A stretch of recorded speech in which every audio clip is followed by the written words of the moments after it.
Muy buenas. Aquí estamos en la taberna, una vez más. La taberna, como ustedes saben, la taberna de Miguel, ese soy yo. Hoy estoy vestido de tabernero. La taberna es un lugar que está a unos 300 kilómetros al norte de Helsinki.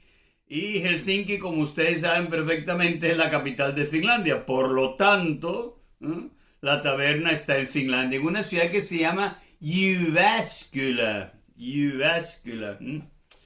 Que por cierto, si lo tradujéramos al español, esto de Jyväskylä sería algo así como el pueblo de los granos, ¿no? Granos en el sentido de grano como granero, ¿no?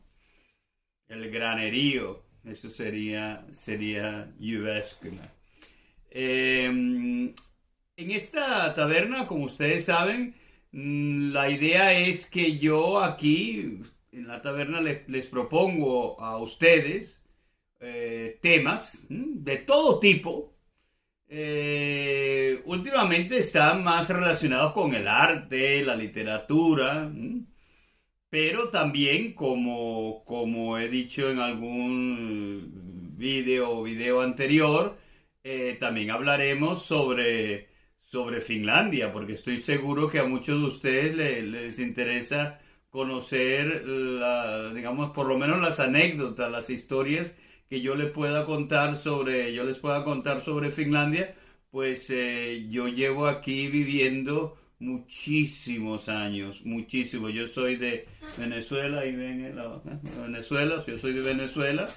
Y tengo aquí, pues, muchísimos años. Yo tengo 63 años. Y yo la primera vez que pisé este país como turista tenía 20 años, creo, 20 años, en el año 78. Fue la primera vez que llegué aquí. Pero sobre eso ya les contaré más, sobre cuestiones personales, cuando nos conozcamos un poco más. Bueno, en cualquier caso, aquí tenemos el realismo mágico. Quiero yo que sea el tema del cual hablemos hoy, el realismo mágico. Déjame ubicarme aquí un poco, las cosas que tengo en agua. Perfecto. Yo cuando hablo de este tema, hago una presentación sobre este tema, sobre el realismo mágico. Me gusta decir, o sea, poner como título a la charla o a la conferencia, llamarle el realismo mágico y no tan mágico.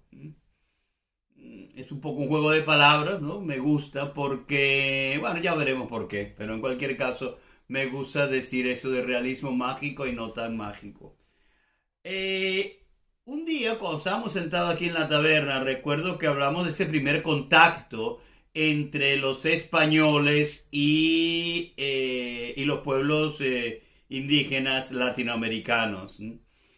Y hay uno de los, digamos, yo creo que de las claves para poder entender el estilo del realismo mágico está en ese primer contacto. Pero vamos a ver esto un poco con orden, ¿no? Lo primero que yo recomiendo, recuerden como siempre hacemos aquí, que yo les recomiendo a ustedes que hagan una pequeña pausa en el vídeo y busquen alguna información en Google, en su buscador. Me gustaría que buscasen ahora la carta de Pero Vaz de Caminha, la carta de Pero Vaz, de Caminha. Eso lo puede buscar en la Wikipedia, por ejemplo, esta carta, no sé si estará en inglés, quizás, Letter of Pero Vaz de Caminha. Se escribe Caminha, o esa H entre la N y la A. Eso me gustaría que lo vieran y lo leyeran. Dedíquenle unos minutitos a leer lo que dice cualquier artículo o donde consigan la carta propiamente dicha. Luego otro que me gustaría también que leyeran o que escucharan, porque lo pueden escuchar, es el discurso de agradecimiento que hace, bueno, el discurso de agradecimiento protocolario que hace Gabriel García Márquez, el escritor colombiano, Premio Nobel de Literatura, justamente cuando acepta, en su discurso de aceptación, de agradecimiento, cuando le otorgaron el Premio Nobel de Literatura en el año 82, creo que fue. Como siempre, recuerden que son ahí buscando los datos exactos. Yo casi seguro que fue en el año 82. Casi seguro porque yo estaba en Suecia en un momento ese año 82, estaba entre Finlandia y Suecia y lavando. No, eso ya fue antes. Yo estuve trabajando lavando platos, ¿eh? En Gotemburgo, Göteborg, en Suecia, la segunda ciudad de Suecia, segunda ciudad más importante de Suecia, en tamaño. Y recuerdo que tenía varios amigos latinoamericanos, estuve antes, y recuerdo la alegría, ¿no?, que había en los inmigrantes latinoamericanos en Suecia cuando nos enteramos que a Gabo le habían dado el Nobel, y obviamente el hecho de que Gabo estuviese en Estocolmo recibiendo este premio. Venía vestido de blanco con su liqui, ese traje blanco, ¿no? También muy típico de Venezuela, de Colombia, y una especie de guayabera blanca, pero todo de blanco, ¿no? Y dio ese extraordinario discurso que yo recomiendo que ustedes lean o escuchen, o lean y escuchen, sobre todo si ustedes, el que está viendo, es estudiante de español o interesado, no es hispanoparlante, está interesado en escuchar también a García Márquez cuando está leyendo este discurso. Lo pueden encontrar en YouTube está. Y creo, no estoy muy seguro, que en la página de la Academia Sueca debe haber un enlace también donde, creo que sí está, donde pueden encontrar el texto tanto escrito en español como en inglés. O sea que si quieren, pues también alguien necesite. Y a mí me parece que es digamos, un buen comienzo para entender el realismo mágico, tener estos dos. Uno, leer, saber qué contiene la carta de Perro Vaz de Camiña, y el discurso de aceptación, de agradecimiento, de aceptación del Nobel de Literatura de Gabriel García Márquez en el año 1982. Esos dos. Bueno, ese primer contacto que hay, ¿no? Ese primer contacto de los españoles cuando llegan a lo que vamos a conocer como América Latina, trae como consecuencia que los cronistas españoles, y en la carta que antes les comenté de Perro Vaz de Camiña, en ese caso portugués, cómo ellos ven ese mundo que se encuentra. Entonces, el impacto que es encontrarse con ese nuevo mundo, ¿no? Con esa gente que está allá, pero no solamente ahora las personas, sino la naturaleza. Y en las narraciones, esto es algo, por supuesto, muy típico.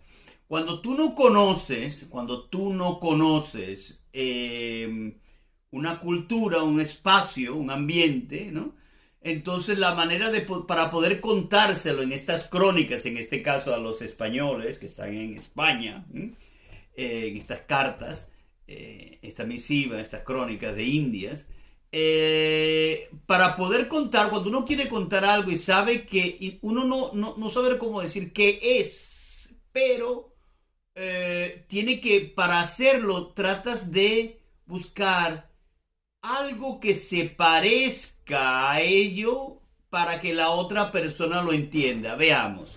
Por ejemplo, estamos hablando de que los españoles se encuentran con pájaros. con pájaros. Pájaros, aves que son de muchísimos colores. Por ejemplo, un tucán, una guacamaya. Este papagayo, este ave que está en los árboles, lo ves por todos lados y es grande y tiene muchísimos colores. Es como una explosión de colores.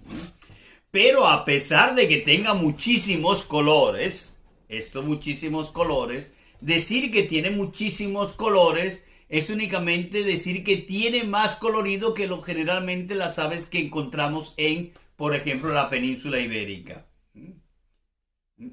Entonces, el español o el portugués, vamos a concentrarnos en lo español, al fin y al cabo, aquí en esta taberna, cuando narra, cuando cuenta cómo es ese pájaro, para que el español se haga una idea de la gran variedad de colores, dice que tiene miles de colores, por ejemplo. Obviamente no tiene miles de colores. Habrá entre matices y otro, habrá 8 o 10, eso es todo. Pero es una manera de que el lector se imagine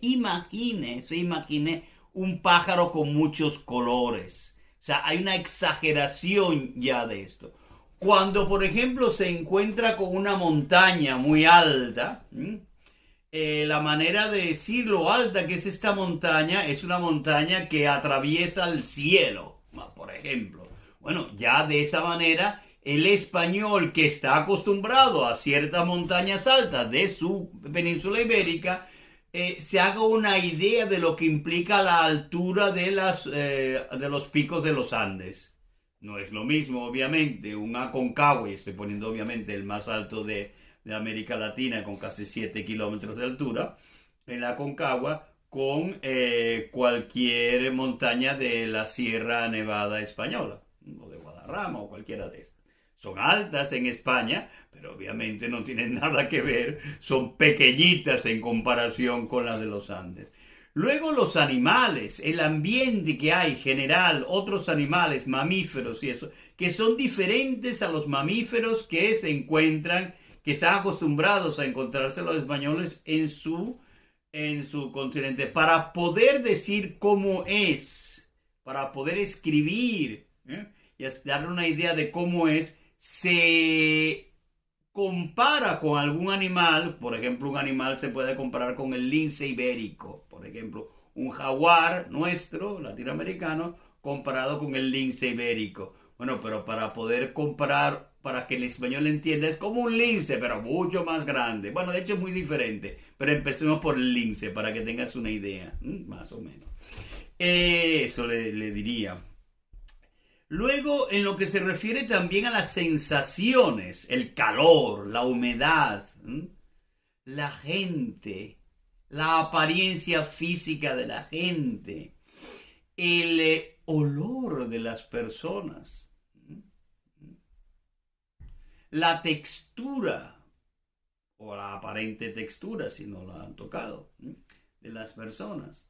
Todo esto, para que lo entienda el español, se le hace una versión, el lector, para que tenga una idea de lo que está hablando. Yo voy a contarles una anécdota que creo que explica eso de una manera mucho más simple. Por ejemplo, yo vivo aquí en Finlandia, y aquí en Finlandia pues hace frío. Pero claro, imagínense que yo a mi mamá, mi madre, le cuento, y esto es una anécdota real, hace unos años, cuando mi madre todavía vivía, descanse ella en paz, yo recuerdo que, bueno, yo le contaba cosas de Finlandia. Ella no había estado, de hecho ella nunca vino a Finlandia. Nos encontrábamos en algunos sitios de Europa y eso, bueno, pero nunca a Finlandia. En cualquier caso, yo le contaba a ella, le decía, por ejemplo, que hace frío. Estoy hablando del invierno finlandés, en el mes de enero, y en esta latitud donde yo estoy, que por cierto, esta ciudad de Jyväskylä no solamente está a 300 kilómetros de Helsinki, pero si ustedes trazan una línea, te darán cuenta que la latitud de Uvascular, donde estamos, ¿no?, en esta ciudad, donde yo vivo aquí, en la cual yo vivo aquí, esta está a la misma altura de Anchorage, en Alaska. Ciudades como Chicago, eso está al sur, por ejemplo, desde mi punto de vista, ¿no? Por poner, imagínense, Chicago, eso está al sur. Bueno, entonces, para yo decirle a mi madre que hace mucho frío, si yo le digo, oh, aquí hace mucho frío, ¿no? Y mi madre está en Caracas, en Venezuela. Y en Caracas, pues cuando hace frío, que sí que hay una altura, son casi en algunas partes de Caracas, pues está a más de 800, 900, 1000 metros de altura, y pues por la mañana y la noche pues hace fresquito, ¿no? Pero para mi mamá en Venezuela hace frío significaría pues 20 grados centígrados sobre cero. ¡Qué frío! Está haciendo frío, tengo que ponerme una chaqueta y tal, ¿no? Así. O cuando viajamos a algunas zonas cercanas a Caracas, yendo hacia la montaña, siempre la emoción que sentíamos, ¿no? Cuando decía, uy, que mucho hace frío hace aquí en el Junquito, un sitio que estaba cerca, o ya subiendo a una zona que se llama la Colonia Tovar. Frío. Pero ese frío era que de 15 grados, era entre 10 y 15, como mucho. Y claro, si yo le digo a mi mamá, hace frío, pues eso es lo que mi mamá se imagina en principio. Bueno, ella hace un esfuerzo, mucho frío, pero no tiene ni idea de lo que es. Entonces yo, para que ella entienda, exagero el frío. En realidad, exagero porque para que ella entienda lo que significa 20 grados bajo cero, yo tengo que, para que ella se haga una idea y lo sienta cuando estoy hablando por teléfono con ella, decirle que no, aquí hace tanto frío que si sales a la calle y tienes ganas de orinar, yo sé que es un poco cochino, pero bueno, tienes ganas de orinar, el orine se te congela, no estoy hablando de tus partes, estoy hablando del líquido, ¿no? Se congela casi, ¡prac!, el agua de golpe del frío que hace. Qué frío, ¿no? Eso no es cierto, ni se congela ni nada por eso, pero era una manera de decir y de decirle exagerada, que ella entiende también que era exagerada, pero para que tenga una idea, wow, está hablando de mucho frío. O cuando uno, por ejemplo, le quiere explicar a una persona que no haya vivido nunca en el Caribe, ¿no?, en nuestra zona del Caribe, le quiere explicar lo que significa la lluvia, llover, cuando llueve, ese que en Venezuela llamamos el palo de agua, ya lo dije esta expresión en otro video, recuerdo. Cuando yo le quiero decir que llovió mucho, y si yo le digo en finlandés aquí, le digo, no, llueve, pero claro, para que entienda lo que significa esta cantidad de agua que cae de golpe durante, pueden que sea 12 horas, como puede ser 8 horas, o únicamente 4 o 2. Pero para que tenga la idea de cantidad de agua, tengo que exagerar y decirles, por ejemplo, no, llueve tanto que si fuera aquí en Finlandia, donde yo vivo en esta zona, pues significarían como 3 o 4 metros de altura de agua. No, exageraciones, obviamente.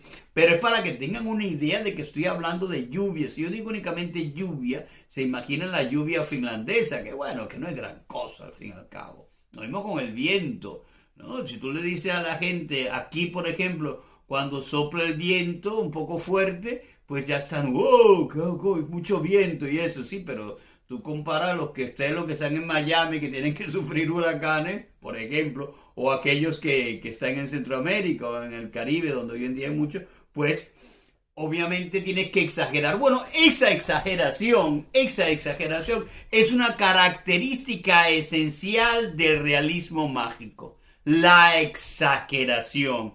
Exagerar la realidad de manera que parece ser mágica, pero realmente estás describiendo de una manera exagerada, mágica, la realidad. El realismo mágico, de hecho,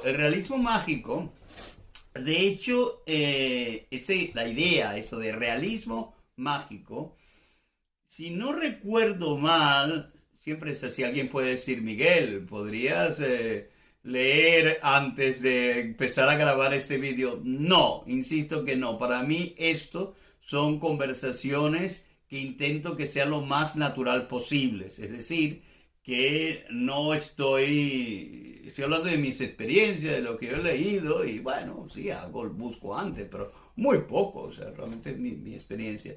Por eso no me acuerdo de todo, pero yo recuerdo, sí, me parece, hay un autor alemán, pero me refiero de un crítico de arte, que si no recuerdo mal, y estoy hablando quizá de los años 20 o así, cuando la época, el surrealismo está, digamos, en boga, que habla de realismo mágico. Yo creo que es la primera vez que se utiliza esto de realismo mágico para describir algún aspecto, algunas características de una obra, en este caso no literaria, sino pictórica, del arte, la pintura. Recuerdo, un alemán, búsquenlo ahí.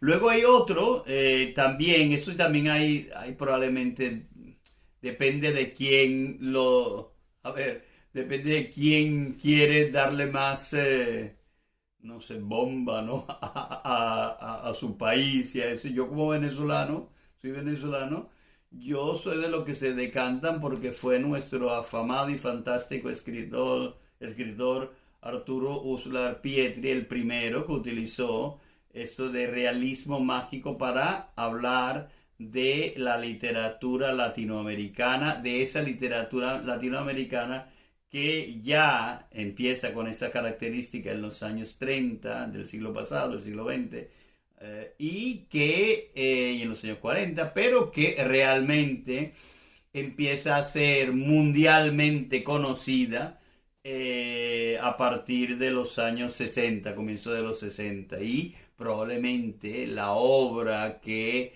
hace que la mayoría de las cátedras universitarias de literatura realmente empiecen a hablar de realismo mágico es la extraordinaria obra de García Márquez, de Gabriel García Márquez, titulada, como ustedes saben, Cien años de soledad.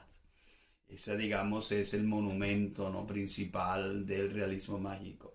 Pero, por ejemplo, Arturo Uslar Pietri en Las Lanzas Coloradas, obra de obligatoria lectura en mi época en Venezuela, cuando yo estudiaba en la escuela, Las Lanzas Coloradas es una obra donde está ya presente, ya se nota el realismo mágico. Bueno, de hecho, es considerado una de las primeras de realismo mágico, sobre todo en ese concepto latinoamericano. Yo propongo, ya que tenemos digamos, esta excusa de que el realismo mágico, excusa válida de todas maneras, de que el realismo mágico empezó a utilizar este concepto, esta idea de realismo mágico, esta manera de explicar cierto estilo en la pintura. Yo recomiendo que ustedes ahora busquen en Google, busquen a Frida Kahlo, por ejemplo. Frida Kahlo tiene una obra, pues que no me acuerdo cómo se llama la obra. Creo que es algo así, es una obra donde está ella, sí, ella como madre, y tiene un niño así en su regazo, un niño que tiene su cara, ¿no? No, espérate, es una mujer indígena que tiene a ella con su cara de Frida Kahlo, con sus cejas y todo esto, ¿no? Claro. Y es una bebé, ¿no? Aquí. Bueno, yo creo que si encuentran esta obra, que yo creo que algo así como ¿qué sería? Mi cuidadora y yo, mi madre y yo, no sé, algo así, esta obra.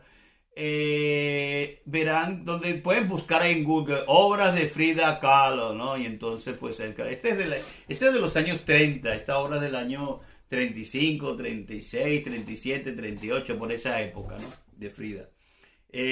Búsquenla y a ver qué les parece. Luego busquen también, por ejemplo, otras que me gustan son de Diego Rivera. De Diego Rivera, el esposo de Frida, que él hace, bueno, él es muralista, bueno, no es solamente muralista, pero sobre todo, no, yo para mí es muralista. El muralismo mexicano es fantástico, por cierto, increíble. Pero bueno, vamos a nuestro Diego Rivera. Y Diego Rivera, si ustedes ven esos murales, ¿no?, de Diego Rivera, se encuentran que en muchos de ellos, si ustedes lo analizan en detalle, se van a encontrar, pues, por ejemplo, la bandera comunista, por un lado, ¿no? Se van a encontrar imágenes de personajes famosos de la Revolución Mexicana, personajes famosos de la Revolución Rusa, intelectuales, pensadores como puede ser Marx o Lenin, digamos que es un intelectual pensador. Encontramos a la propia Frida también en ciertas imágenes, ¿no? Está ahí. Encontramos a representantes de la iglesia, ¿no? El poder de la iglesia, curas, sacerdotes y tal. Alguno que otro conquistador, Cortés, Pizarro y demás. Pues todos esos están en muchos de estos murales, ¿no? Muchos de estos murales. Y cuando ustedes lo ven si están uno al lado del otro, y históricamente no pertenecen todos a la misma época y ni coinciden, ¿no? No hay ningún momento en la historia que, por ejemplo, que Trotsky esté ¿qué puede ser? Con Moctezuma, por poner un ejemplo. Pero ahí están los dos. No estoy dando un ejemplo claro sobre ningún mural, pero imaginan pues que están a Trotsky y Moctezuma hablando, ¿no? Sí, Trotsky puede estar hablando con Frida porque, bueno, Trotsky y Frida parecen muy buenos amigos, muy cercanos. Ahí en esa Casa Azul, ¿se acuerdan? La Casa Azul, es bueno que busquen ahí la Casa Azul, a que le interese cuestiones relacionadas con la vida de Frida Kahlo, México, temas relacionados con la Revolución Rusa, el estalinismo, Trotsky. Eso es un tema interesante, muy interesante, muy interesante. Es más, quizás hasta lo toco algún día aquí en la taberna, hablamos de esto. Bueno, decía, busquen estas obras, murales de Diego Rivera, y entonces se darán cuenta de algo muy importante, que no solamente es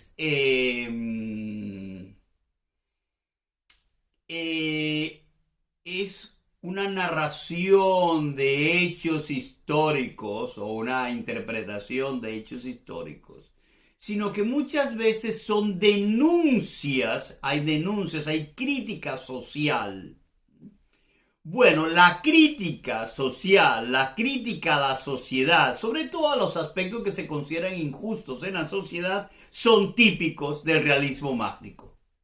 Muchas veces esto no lo comentan muchos expertos en el tema del realismo mágico. Se van más por temas relacionados con la interpretación del tiempo, evidentemente, del espacio, lógicamente, de esa justaposición entre presente, pasado y futuro, y a justaposición también de personajes que a veces uno se confunde, ¿no? Casi se parecen a veces a esos escritores rusos, ¿no? Que les encanta. Estoy pensando en Boris Pasternak, por ejemplo, el doctor Chivago, por ejemplo, hay todos, ¿no? Estos rusos y pequeños rusos, que las obras hay cantidad de personajes que uno le cuesta, se confunde y todo esto. Pero es que no solo eso, en el realismo mágico los personajes casi algunos se pueden transformar en otros, y es así esta mezcla. Bueno, esas son características, pero se olvida, yo creo que de una que yo creo que es la esencial del realismo mágico, que es la crítica social. El realismo mágico pretende de manera intencionada hablar de política y de sociedad. Es así. Y muchas veces debo decir, cuando yo veo a estudiantes que están leyendo en traducciones, por ejemplo, a 100 años de soledad, por poner un caso, ¿no? 100 años de soledad, veo que parece que disfrutan, se ríen, dicen, oh, qué bien, qué gracioso, qué imaginación y todo eso. Y porque hay un cierto humor, claro está, la ironía, el humor, ¿no? Un poco después hablaré un poco más sobre 100 años de soledad hoy. Pero, pero, pero no es, a pesar de que hay humor, no es, hay sátira, es crítica, es la sátira como crítica social. O sea, no hay risa, no hay reírse, no son carcajadas, ¿no? ¿Mm? Hay que ver que funciona de una manera muy simbólica. Es como que, por ejemplo, vamos a poner, yo creo que una de los libros que tiene algo de realismo mágico son los libros de, por ejemplo, el Antiguo Testamento, ¿no? El Génesis. Eso de que un día aquí hablamos en la taberna, cuando hablamos del Popol Vuh, ¿se acuerdan, no? Sobre esto. Entonces también está lo del Génesis, pues también. Imagínense, ¿no? Cuando están viendo la narración de los personajes, de los diferentes clanes y familias y todo eso. Bueno, esto nos recuerda es muy Buen Día, ¿no? Muy Aureliano Buendía, ¿no? Toda esta familia de eso. Luego también tienes las historias dentro de la historia, que también las tiene, por ejemplo, las Mil Noches y Una. Yo prefiero decir las Mil Noches y Una que las Mil y Una Noches. Esas son cuestiones de manera de ser. Para mí es como, eso lo aprendí de Borges, de Jorge Luis Borges, prefiero decir las Mil Noches y Una que las Mil y Una Noches. Es más, tiene una razón lógica para ser así. Pero bueno, decía que en ese mismo, el Génesis, si tú dices que te encuentras con personajes que duraron 200, 300, 900 años, un Matusalén, no sé qué, Noé, todo un montón de gente que duró un montón de años. Bueno, está claro que oye, no puede haber durado tantos años, o sea, no tiene mucha lógica esto. Pero claro, lo leemos y lo entendemos como una manera como nos cuentan estas historias para entendamos todas estas diferentes generaciones, clanes, por años y años y la razón que tienen ellos para ciertos derechos a tierras, bueno, y a maneras de ser. O sea, que es esa exageración, no hay mucha diferencia entre los años de Matusalén, por ejemplo, o cuando yo le estoy contando a mi madre lo del invierno en Finlandia, ¿no? Son, digamos, hay una relación entre la manera de narrar las historias. También lo es, si vamos más adelante en este libro, la Biblia, los libros, por ejemplo, del Apocalipsis, pues también tienen mucho, obviamente, de mágico. Y la idea también es esta conexión entre lo real con lo mágico. Claro que es más fantástico, quizás se parece más a Harry Potter al final, pero bueno, ahí eso. Para esta crítica social, volvamos otra vez, seguimos con las imágenes. Yo quiero que busquen a un escritor, o busquen ahí en imágenes, en Google, busquen ahora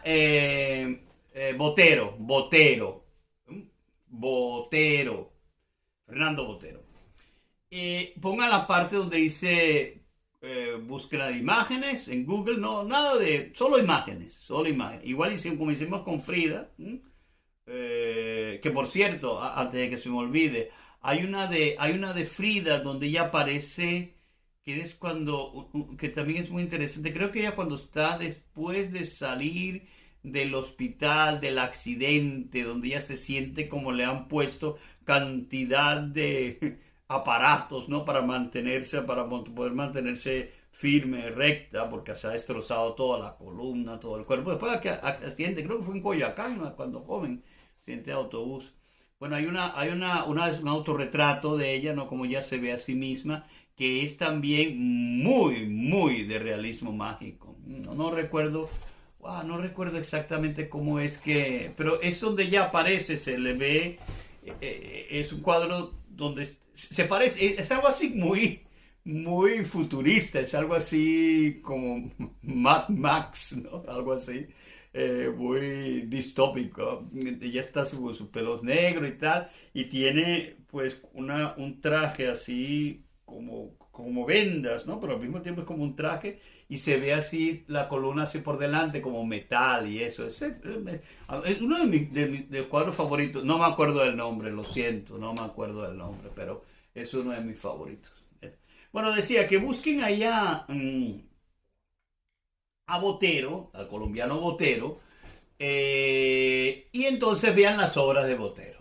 Denle un paseíto, vean ahí lo que tiene Botero, las obras que hay, ¿no? Lo que hay.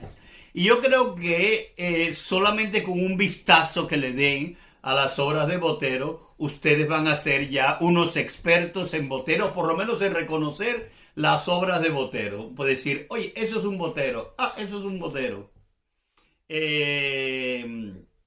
Botero, obviamente, nos puede gustar o no puede gustar. Por ejemplo, a mí, no sé, hay muchas cosas de Botero que no sé. Por ejemplo, la Menina de Botero, esa es la de Velázquez, pues la versión de Botero, pues no sé, no me gusta. Pero, cuando te acostumbras un poco a cómo expresa ese volumen, ¿no? Son todos muy voluminosos, o sea, Rubens no tiene nada que ver con esto. O sea, Rubens son esbeltas, ¿no? En comparación con Botero. Botero es como el anti-Caravaggio, ¿no? Ese que yo, no, todo es redondo y grande, todo, la escultura, los gatos, los perros, los pájaros, todo, los toros, todo es grande, todo es redondo, ¿no? Así voluminoso. Y si ustedes ven, ¿cómo se llamaba? Eso sí que debí haberlo buscado antes, para no quedar mal. Abu Gharaib, creo que es Abu Gharaib. Esto es un riesgo ahora, no estoy muy seguro. Búsquelo, espero que no me equivoque. Si me equivoco, escríbame un comentario sobre esto. Abu Gharaib, Gharaib probablemente escrito con una H intercalada, ¿no? Que es el sitio este donde los soldados norteamericanos tenían a soldados, creo que era iraquíes, y perdónenme, la verdad que estoy un poco perdido ahora sobre esto. Pero en cualquier caso es una denuncia que se hizo público, que los estadounidenses, los soldados norteamericanos habían torturado, y había fotos de esta tortura y maltrato a los presos que habían hecho los norteamericanos allá, los estadounidenses. Y luego Botero, como crítica y como denuncia a esto, hizo él unas cuantas obras sobre Abu Gharaib. Creo que se llaman así. Pueden buscar, esto es un riesgo, pero busquen Botero Abu Gharaib. Sí, creo que es así.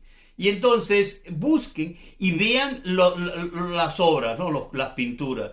En realidad casi nos parece un poco extraño, porque vemos las mismas formas orondas, redondas, gruesas, gordas, típicas de Botero, pero de una manera terrible, porque vemos la tortura, la sangre, el dolor que sufren estos presos en manos de sus captores de Estados Unidos, soldados de Estados Unidos. Es decir, se inspira, digamos, en la vida real, en fotos y en documentos reales, y a Botero es una serie de cuadros sobre eso. Yo tuve la oportunidad de asistir a una exhibición donde estaban estas obras de Botero, y sin ánimo de caer mucho en la pedantería,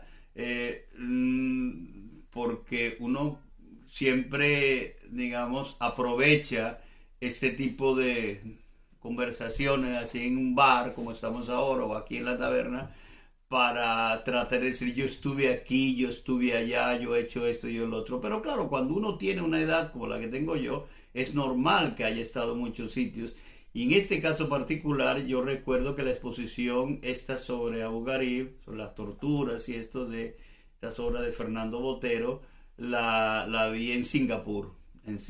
Que era curioso, ¿no? Aquello, estoy en Singapur, otro colombiano, y eso no me acuerdo bien de esto. Y así. Bueno, en cualquier caso, esto también pueden servir para que ustedes entiendan lo que es el realismo mágico. ¿Ven? Crítica social. Y hay una manera que uno dice, bueno, pero los ves y dice, bueno, pero ¿por qué los pone así, igual, como siempre, redondos, gordos, que casi puede dar risa, pero no puedes reírte porque es un tema gravísimo y se nota además el dolor que señala, que muestra las obras estas de esta serie de obras de Botero. Pero eso es realismo mágico. Por eso cuando ustedes lean obras de realismo mágico, no es una cuestión de reírse tampoco, eso es gracioso, sí, pero no es gracioso, es una crítica. Lo que pasa es que nosotros en América Latina, quizás, y sobre todo toda esta, digamos, esta época del realismo mágico también, descubre un cierto carácter latinoamericano que es tomarse las cosas con un cierto humor. O sea, sí, el hambre, la desigualdad, el racismo no es que den risa, pero somos capaces de darle la vuelta a lo trágico y convertirlo en una cierta fiesta, quizás entre comillas, pero fiesta, ¿no? Creo que era Octavio Paz que decía, el afamadísimo escritor y ensayista mexicano, que decía que nosotros en América Latina tenemos mucho, creo que lo dice en un libro de ensayos que se llama El laberinto de la soledad, creo que se llama, El laberinto de la soledad, y la soledad también, donde dice que los latinoamericanos tenemos muchas fiestas porque somos muy tristes, somos un pueblo triste, ¿sí? Y entonces por eso tenemos muchas fiestas. Y está bien, me parece bien, a mí me gusta esta idea, ¿no? Tratar de matar las penas, pues con una fiesta. Oye, las cosas están mal, vamos a montar una fiesta.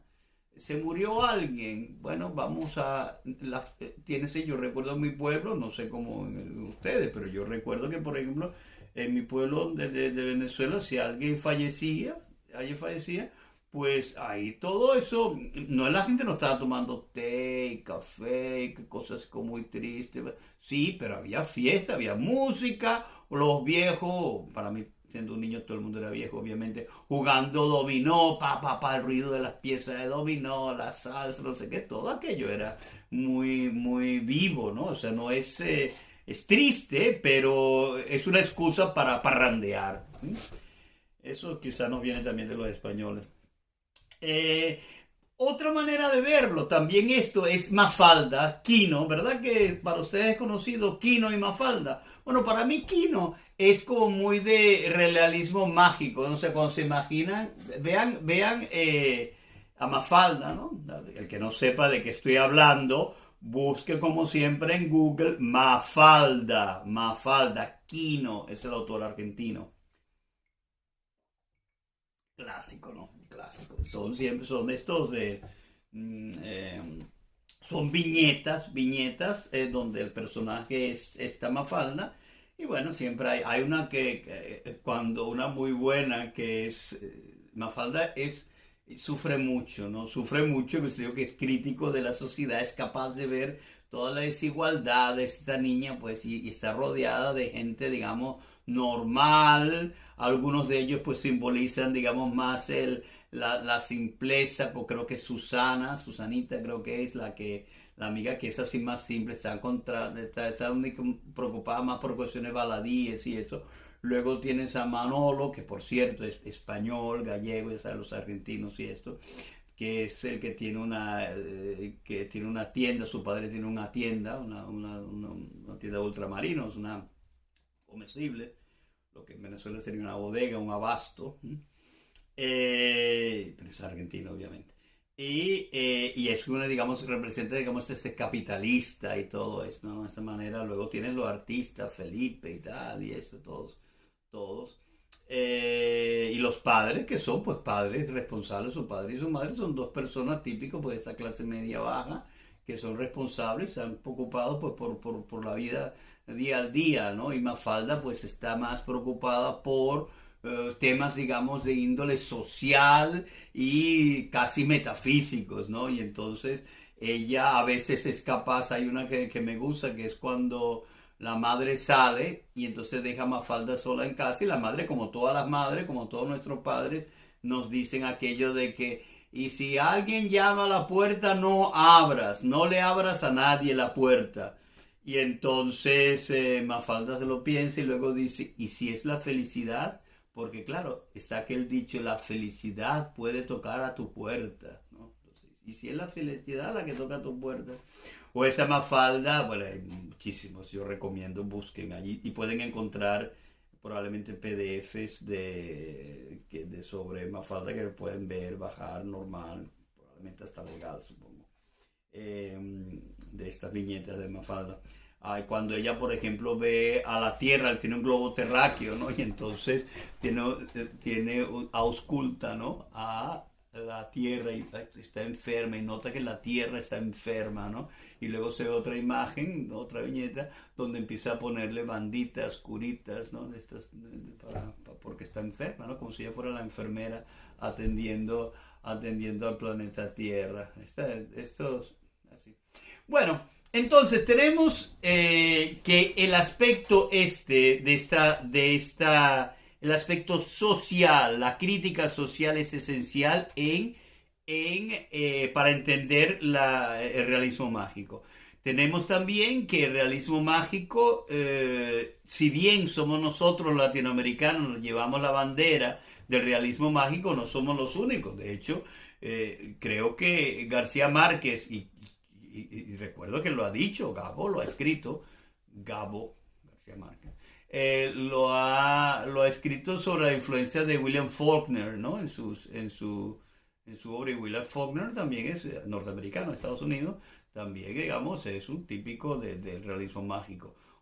Yo podría dar varios nombres aquí sobre autores que recomiendo relacionados con el realismo mágico, pero una vez más, lo mejor es que ustedes los busquen ustedes mismos. Si tengo que decir un par de nombres que tienen que ser, pues no olviden a Alejo Carpentier, no olviden obviamente a Carlos Fuentes, el mexicano, no se olviden de mi buen amigo Jorge Luis Borges, que él probablemente no le hubiera gustado tanto eso de que él es realismo mágico, pero también tiene mucho realismo mágico Jorge Luis Borges.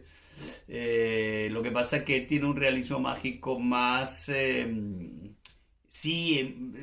digamos, la manera europea que tiene Borges no hace que su realismo mágico pues no sea el realismo mágico tal y cual como lo podemos ver en Gabriel García Márquez y su obra Cien años de soledad, por ejemplo, y tantos otros, casi todas las obras de García Márquez. Probablemente El amor en los tiempos del cólera es uno de los, es aún mejor, ¿no? O el otoño, el mismo otoño del patriarca, bueno, está relacionado con Cien años de soledad. O también Julio Cortázar, también el argentino, extraordinario Julio Cortázar. Hay tantos otros, pero busquen, que no haya nombrado alguno, alguien no se ponga así, oye, Miguel dijo 5 autores y no nombró a, ¿no? Bueno, no nombro porque no me viene ahora a la memoria, pero busquen ahí muchos autores. Y por cierto, para aquellos que estén pensando, estamos hablando de autores hispanos, de que creen en español, en castellano, pero en Brasil, por ejemplo, también hay muchísimos autores. Que no se me olvide, por si acaso, Isabel Allende, también muy importante. La Casa de los Espíritus es importantísima a nivel de realismo mágico. Yo diría que La Casa de los Espíritus de Isabel Allende es casi al nivel de Cien años de soledad. Bueno, es quizás sacrilegio decirlo para algunos, pero yo creo que sí. Está muy bien la obra esta. Y muy buena película, por cierto. Hizo muy Hollywood, creo, una película de La Casa de los Espíritus. Creo que está Jeremy Irons, ¿no? Creo que está ahí. No me acuerdo. Jeremy Irons. Decía Brasil, en Brasil, por ejemplo, hay muchos autores, pero sin duda me viene a la memoria el fabuloso Jorge Amado. Jorge Amado, que tiene, ¿cómo se llama esta obra? Doña Flor, no me acuerdo, busquen, Jorge Amado, Doña Flor, creo que es Doña Flor. Que está traducido, por cierto, al finés. Recuerdo, estamos en Finlandia, por eso digo esto. Y que recuerden que en algún momento aquí en Finlandia, no sé por qué momento, si fue cuando fue publicada recientemente y traducida al finés y esto ya en ese, o fue un poco después de esto, pasaron unos años, pero hubo un momento que estaba en las listas de las novelas más vendidas en Finlandia, la de Jorge Amado. Jorge Amado es un autor muy, muy, muy popular aquí en Finlandia en una época. Ahora ya la gente no sabe nada, todo el mundo lo que hace es leer son novelas de estas de detectives y eso, novela negra. Y bueno, es lo que es, y hay lo que hay. 100 años de soledad, ¿no? Vamos a recordar y termino pronto, termino pronto. Termino por dos razones. Una, porque pronto van a llegar mis hijos de la escuela y entonces van a hacer un escándalo ahí, a puerta, ruido, no sé qué, y entonces puede que me estropee la grabación. Bueno, no, estemos preparados que aquí en la taberna pueden siempre atacar niños que tienen algo que preguntar, ¿no? Y yo obviamente no voy a apagar la cámara, sigo grabando porque esta es la vida en la taberna. 100 años de soledad, Macondo, ¿no? Bueno, eso es Macondo, yo creo que ustedes saben perfectamente que Macondo simboliza pues a nuestra América Latina. Ahí encontramos personajes, por ejemplo, como Melquiades, que es el gitano, el que trae los inventos, ¿no? Úrsula, que es la mujer que también es como la madre tierra, diríamos así. Luego todos los Buendías, Aureliano Buendía, tal, ¿no?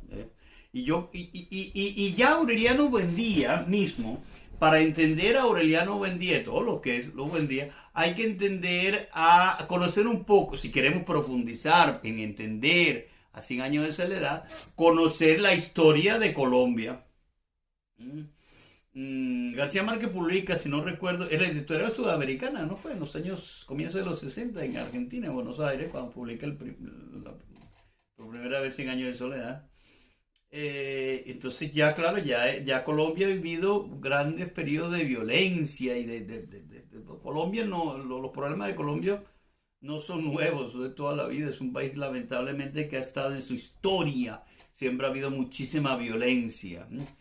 Y Aureliano Buendía es una especie como de, no sé, Rafael Uribe, ¿no? Una especie así, anterior, el padre de Alba, de toda esta familia Uribe, ¿no? Que hoy bastante lamentable, por cierto, como el impresentable de Álvaro Uribe. Pero toda esta familia, ¿no? Nos recuerda un poco a Aureliano Buendía, pero no solo eso, otros tantos dictadores, probablemente Trujillo también, de República Dominicana y tal. Vargas Llosa, por cierto, ahora que hablé de República Dominicana y eso, bueno, el peruano español Vargas Llosa, también tiene buenas obras que nos recuerdan mucho el realismo mágico, sobre todo esas críticas sociales y tal, pues ahí está en Vargas Llosa. Para mí, por cierto, una de mis favoritas es una obra de Vargas Llosa que probablemente no está considerada ni entre sus 10 mejores, pero a mí me encanta. Se llama La tía Julia y el escribidor. La tía de Julia y el escribidor también tiene mucho de esa característica de justaposición temporal y espacial típica del realismo mágico. No, búsquenla, pero es una maravilla, a mí me encanta. Es una persona que se vuelve digamos, loca y empieza a mezclar radionovelas una con otra. Los personajes saltan de una radionovela a otra radionovela. Es la época de las radionovelas, no telenovelas, sino radionovelas. Que esto es casi con lo que me pasa a mí cuando veo en Netflix. Veo muchas series, ¿no? Y estoy ahí viendo, eso yo confundo, empiezo a confundirme de personaje. ¿Esto qué era? Eso estaba aquí, estaba allá, y me confundo. O como mi papá, que cuando yo recuerdo que él se dormía, ¿no? Así en el sofá, entonces se despertaba y te confundía los anuncios con lo que estaba viendo, Bonanza o lo que fuera, entonces confundía. O cuando empezaron con los videoclips, por ejemplo, que la gente no estaba tan acostumbrada. Entonces los videoclips se confundían con anuncios y con series, y era así, ¿no? Bueno, seguimos. Macondo decía, tenemos a Melquiades, que es el gitano, el tipo de los inventos y tal, digamos, el que trae la modernidad al pueblo, pero siempre una modernidad que puede que funcione, que no funcione, es una modernidad exagerada y eso, digamos, una especie de apología a lo moderno, pero eso moderno que es moderno, pero al fin y al cabo no es que cambie mucho tu vida. Muchas cosas, es como, ¿has visto la imagen aquella? Una imagen donde están todo un montón de gente con su teléfono celular, ¿no? Así como una esperando el autobús o algo así, ¿no? Todo el mundo viendo la pantallita del teléfono celular y luego una foto también antigua de los años 30 donde hay un montón de gente esperando el autobús y todos con el periódico abierto leyendo el periódico. Y si lo pensamos, cuando uno dice, mira, ahora un autobús, todo el mundo está con el teléfono así, no, antes todo el mundo estaba con el periódico, un periódico y leyendo el periódico. Bueno, quiero decir que son cosas nuevas, pero nos recuerdan siempre, digamos, cierta continuidad del comportamiento. Y Melquiades es eso, es lo nuevo, pero es un nuevo que no es tan nuevo al fin y al cabo. No es que mejore mucho la calidad de vida de la gente. Hablaba de Úrsula, que la madre tierra. La tierra es muy importante, la tierra como tal es muy importante. No olvidemos que teníamos, ¿quién era la muchacha esta? Remedios, ¿no? Remedios, sí, creo que era la que comía tierra. Bueno, tenemos la preciosa Remedios, que tampoco deja de ser esta. Recuerden que muchas veces las mujeres embarazadas, la de encinta, les provoca comer, se lo pueden tener, comer, probar, por ejemplo, carne cruda, o algunos dicen el olor a ladrillo, a tierra, le parece agradable, y eso está relacionado con la necesidad de minerales, tiene una lógica, ¿no? Hierro, por ejemplo. Bueno, hay una epidemia de insomnio, ¿se acuerdan? La gente no puede dormir, wow, un montón de tiempo, la gente, todo el mundo despierto, o llueven flores amarillas, mira, flores, llueven flores. El poder de la clarividencia, por ejemplo, el mismo Melquiades también, aquel que está loco porque está obsesionado por fotografiar a Dios. ¿Dónde está Dios? Y eso, bueno, ahí tiene la cámara esta, que es un aparato nuevo, moderno, y eso puede servir para todo y también para fotografiar a Dios. Pero fíjense ustedes cómo todo esto es simbólico, porque no es únicamente si alguien lo lee, oye, el tipo estaba buscando con una cámara fotografiar a Dios, pues eso no tiene mucho, pues sí, bien, pero no es gran cosa, ¿no? Es interesante como idea, pero no es gran cosa. Pero tienen que ver lo que implica esto en una sociedad y cómo podemos nosotros entender esto como una especie de metáfora de la política, o metáfora de la religión, metáfora de esa, digamos, fuerza que tienen las imágenes, sobre todo en el contexto católico. Por cierto, en 100 años de soledad, obviamente también veo mucho sincretismo entre creencias que vienen dadas por la religión católica y las creencias autóctonas, y eso también es muy importante en el realismo mágico, lo autóctono, lo que proviene, digamos, de las culturas indígenas de nuestro continente americano. Por cierto, en África también hay muy buenos autores. Wole Soyinka, por ejemplo, también, creo que Wole Soyinka también ganó el premio de literatura, por eso que uno tiene que acordarse de él.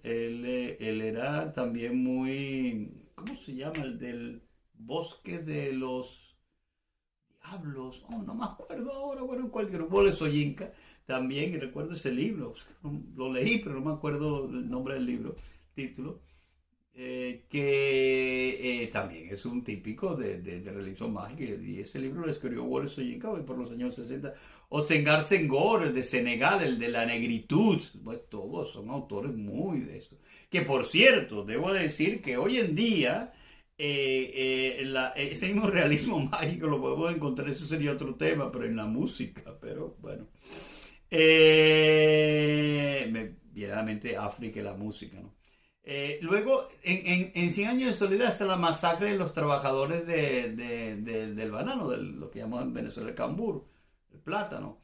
Pues esto es algo concretamente crítica social, al sufrimiento de las personas cuando están haciendo, pues expresando sus opiniones, su libertad de opiniones y son asesinados.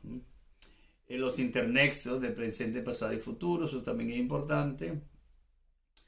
El poder de la palabra, si no olvidemos también la fuerza que tienen las palabras, lo mágico de la palabra. Una vez más, eso nos recuerda un poco la Biblia. Alguien puede decir aquí, hey Miguel, tú siempre te gusta traer la Biblia a colación. Es que a mí me parece que como cultura general, todos deberían leer la Biblia. A ver, como cultura general, es muy importante conocer los diferentes libros de la Biblia, inclusive los apócrifos, si los quieren buscar los apócrifos, porque estos todos nos entendemos mejor las expresiones, por ejemplo, artísticas, ciertos comportamientos en el mundo occidental, pues están marcados por ese libro, por esa colección de libros que son la Biblia.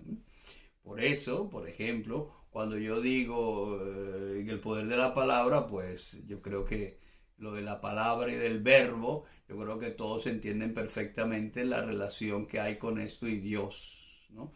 Bueno, lo mismo también nos encontramos en Cien años de soledad. Claro que García Márquez ha leído la Biblia y le sirve también como fuente de inspiración, lógico. Los espejos y la reproducción de imágenes, ¿no? Por espejos, esto es algo que le gusta hacer a nuestro buen amigo, a mi buen amigo Jorge Luis Borges. Borges sí, en lo que se refiere a los espejos, la reproducción que hace los espejos, ¿no? Digamos la cierta casi una especie de malévolo, algo malévolo que tienen los espejos, ¿no? Que te hacen ver a ti mismo, a las demás cosas, pero es un reflejo, ¿no? Hay algo ahí mágico también de miedo, y luego además que eso nos recuerda casi siempre las culturas originales, siempre esas historias cuando por primera vez ven su imagen reflejada. Piensen desde todas las tradiciones, Narciso, por ejemplo, ¿no? Cuando se ve su imagen y eso se enamora de sí mismo y tal. Bueno, pues eso, los espejos, el espejo como tal o el reflejo en una superficie brillante que refleje. También la fatalidad, hay un cierto determinismo, ¿no? Por ejemplo, cuando tú lees, tú sabes en muchas de estas obras que algún personaje va a morir, ya lo sabes desde el comienzo, por ejemplo. Y está determinado, haga lo que haga, pase lo que pase, va a morir. Ya está escrito además, te lo dice el autor al comienzo, pero hay un determinismo y un fatalismo. Pero es un fatalismo, digamos, casi como relacionado a lo que decía de esta fiesta para celebrar algo triste, o como excusa, ¿no? Para tratar de tapar la tristeza. O la fatalidad, la soledad, insisto aquí en la palabra soledad, la fatalidad es algo así como cuando uno dice, no, yo sé que todo va a ir mal. Entonces, bueno, eso te sirve para más o menos salvarte, ¿no? De llevarte un disgusto cuando las cosas realmente van mal, ya lo sabías, ¿no? Entonces, es una manera positiva de afrontar. Dicen por ahí que únicamente los optimistas son tontos, los pesimistas son los inteligentes, ¿no? En este sentido, en América Latina quizás esto me gusta. Bueno, termino ya aquí. Yo creo que no vale la pena seguir más sobre este tema. Yo recuerdo, de todas maneras, me gustaría que no confundamos, obviamente, el realismo mágico con el infrarrealismo, por ejemplo, de Roberto Mata, o autores tan increíbles, casi ya fantásticos de fantasía, como el chileno que murió muy joven, Roberto Bolaños. ¿Se acuerdan aquellos los detectives salvajes, o aquel libro que se llamaba 2666, que escribió en el año 2005? O el infrarrealismo, ya decía, de Mata, y esto, no confundamos, ¿no? O sea, yo creo que hay que tener, digamos, en claro que el realismo mágico es esta mezcla entre lo real y lo mágico, lo cual es lógico, ese es su nombre, pero el aspecto social y los planos temporales y espaciales son claves para entender y para darles las características esenciales al realismo mágico. La innovación también en el lenguaje es muy importante, pero eso ya sería para tratar teniendo un libro delante y leyendo y analizando pues frases y eso. Muchísimas gracias. Desde aquí, desde la taberna, Miguel López desde la taberna, que está situada en la ciudad de Jyväskylä, a 300 kilómetros de Helsinki, y Helsinki está en Finlandia. Yo soy de Venezuela. Adiós, hasta la próxima.